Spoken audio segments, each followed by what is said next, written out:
Sa kasamaang palad, hindi na makakausad ang Gilas Pilipinas sa FIBA Olympic Qualifying Tournament kasunod ng kanilang semifinals matchup kontra sa kupunan ng Brazil nitong Sabado ng gabi. Yan ang ulat ni Rafael Bandayrel.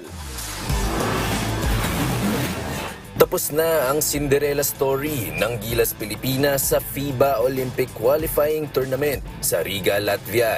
Pinadapa ng kupunan ng Brazil ang mga Pinoy 71-60 sa semifinals ng naturang torneo. Sa unang dalawang kanto, mainit ang naging laro ng pambansang kupunan. Sa katunayan, lumamang pa ang Gilas 33-27 pagsapit ng halftime. Pero gumuho ang momentum ng Gilas sa third quarter nang magpakawala ng 11-0 run ang mga Brasileño sa pangunguna ng dating NBA players na sina Bruno Caboclo at Marcelo Huertas. Sa kabila ng pagsusumikap na makahabol sa fourth quarter, naubusan na ng oras ang Gilas Pilipinas.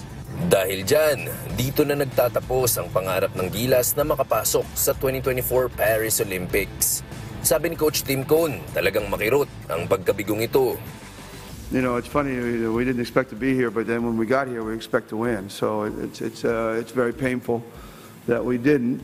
Dagdag pa ni Cone, malaking kawalan si star center Kai Soto na hindi nakapaglaro sa semis matapos makatamo ng rib injury sa laro kontra sa Georgia sa group phase. Aminado naman si Dwight Ramos na talagang hindi maganda ang naging performance ng buong kupunan. It just takes one night, you don't show up and play your best and you lose. That's how good the teams are here. So today we just didn't play our best and Brazil beat us. Sa ngayon, mahihinto muna ang aksyon para sa ating pambansang koponan. Gayunpaman, muli silang maglalaro sa Window 2 ng FIBA Asia Cup qualifiers na idaraos sa paparating na Nobyembre. Rafael Bandayrel para sa Pambansang TV sa Bagong Pilipinas.